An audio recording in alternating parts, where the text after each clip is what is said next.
students, welcome back. Let's continue with the subject distributed systems. The next topic in this subject is the software concepts. Now let's see what are the different software concepts that are present in the distributed system. A distributed system is having three concepts, that is network operating system NOS, distributed operating system DOS, and the middleware operating system MOS. Okay. So these are the three main software concepts of the distributed system. So what are they? Network operating system, distributed operating system, and the middleware operating system. So if you take any distributed operating system, it's a complete software concept. So here the complete distributed system is divided into, it's a network, a hardware computer and the network hardware. Okay, this is the network operating system. And the operating system microkernel and the distributed programming support, applications, and some open space for some open devices.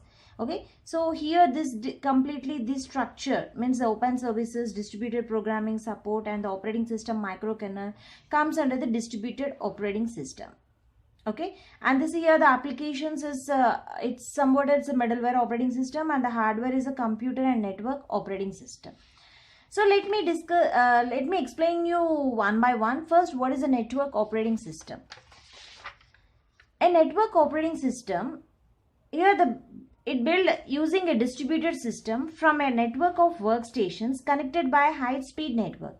So if you take a distributed system, systems all are connected, means some workstations. Workstations means nothing but the nodes. The nodes are all connected with a high-speed network. Each workstation is an independent computer. So whatever the workstation that you are taken, that is an independent computer. It is independent. So every system is an independent with its own operating system. So each workstation is having their operating system. Their own operating system will be present. Memory and other resources like hard disk, file system, database means because each system is independent of the other system. So each system is having the operating system, hard disk and file systems, and even the databases. Each system is having these components. It follows the loosely coupled architecture. The one thing that you have to remember that the network operating system NOS is a loosely coupled architecture. It's not tightly. Tightly means it's a shared memory. Loosely means distributed system. It's a loosely coupled architecture pattern which allows user to use services provided by the local machines itself. So why network operating system is a loosely coupled architecture?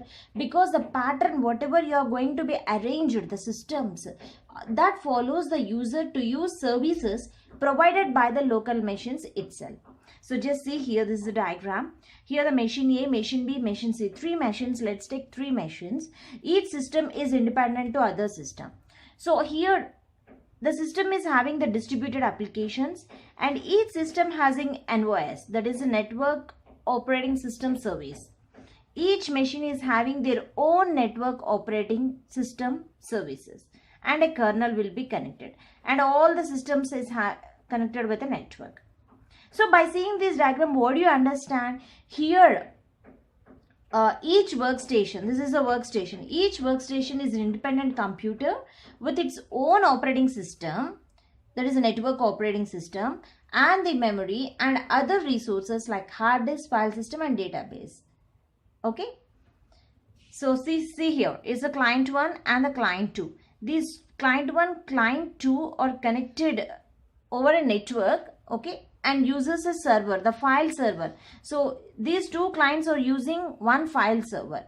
The file server is having the database, means it's a disk on which shared files are stored. So whenever the if client 1 requires, it requests the file server, and if client 2 wants the files, it requests the file server. So the file server is replying. So now let's see some examples of this network operating system.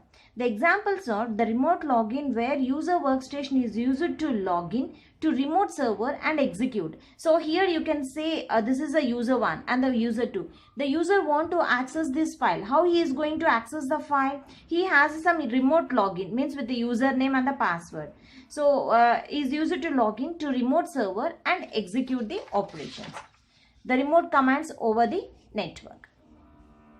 And the second example here, it's the network operating system is a centralized file storage system. Now let's see what are the advantages and disadvantages in network operating system. The advantages are, it has a scalability feature where large number of resources and users are supported.